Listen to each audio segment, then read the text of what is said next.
क्रिस्त में प्यारे भाई और बहनों, आज के मनन चिंतन के लिए हम लेंगे संत मार्कुस का सुसमाचार अध्याय 6 पद संख्या 17 से 29 तक। आइए हम वचन पढ़े। अगर आपके पास बाइबल हो तो कृपया अपना बाइबल खोले। संत मार्कुस का सुसमाचार अध्याय 6 पद संख्या 17 से। यूहन्ना बपतिस्ता की हत्या।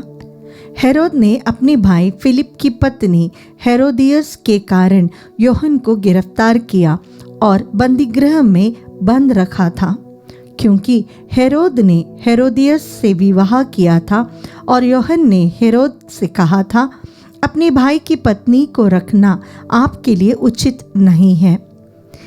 इसी से हेरोदियस यूहन्ना से बैर करती थी और उसे मार डालना चाहती थी, किंतु वह ऐसा नहीं कर पाई थी, क्योंकि हेरोद यूहन्ना को धर्मात्मा और संत जानकर उस पर श्रद्धा रखता और उसकी रक्षा करता था।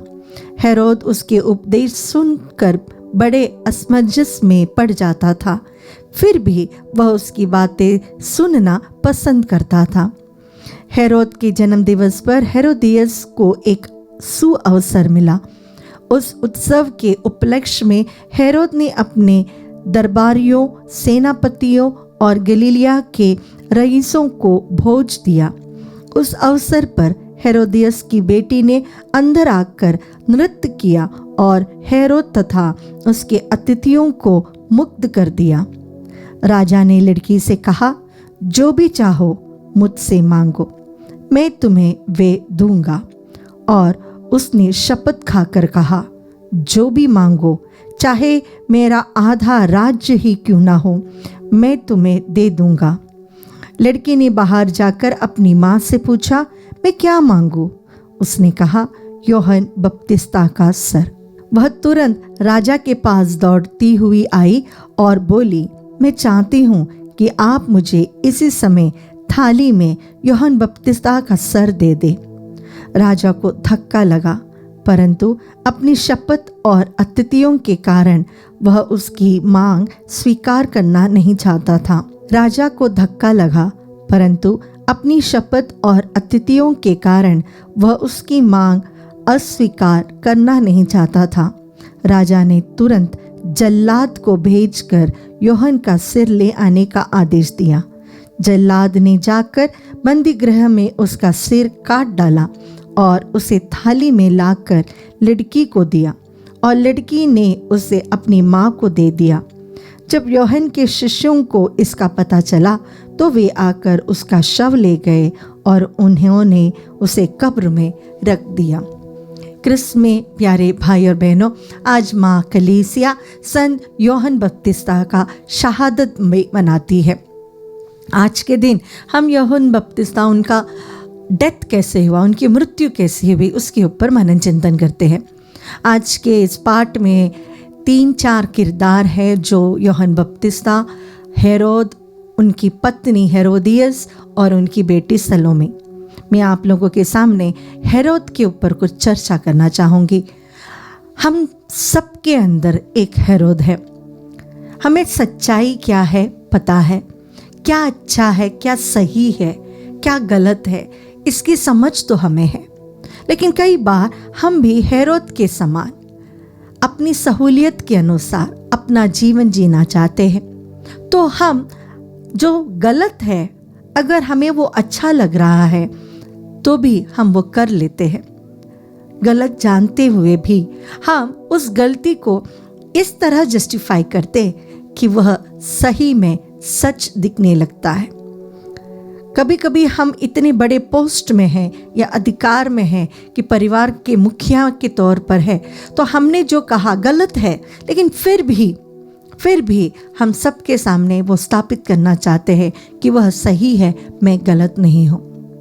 हेरोद को यूहन्ना बपतिस्ता ने चेतावनी दी थी, उसे डांटा था, करेक्ट किया था कि उसने अपनी भाई की पत्नी के साथ शादी की।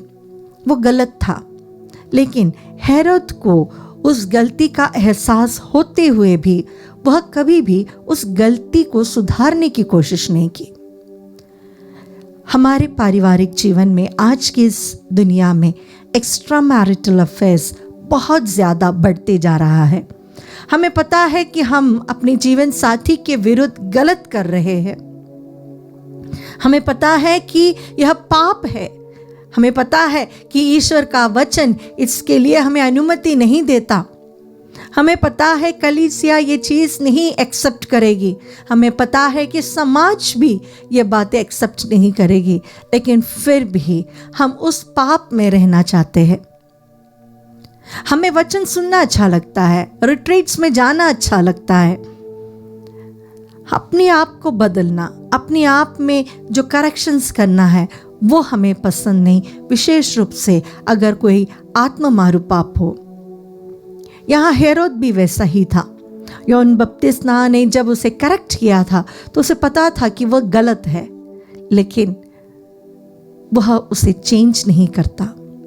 वह यूहन्ना बपतिस्मा से डरता भी था, लेकिन उसे पसंद भी करता था क्योंकि वह ईश्वर का वचन बोल रहा था। सुनना अच्छा था, लेकिन प्रैक्टिकल लाइफ में उसे लाना हेरोद को पसंद नहीं। दूसरी बात, एक और हेरोद हमारे अंदर है, वह है राजा हेरोद, जो सब लोगों को खुश रखना चाहता था, अपना ईगो पकड़कर खड़ा था।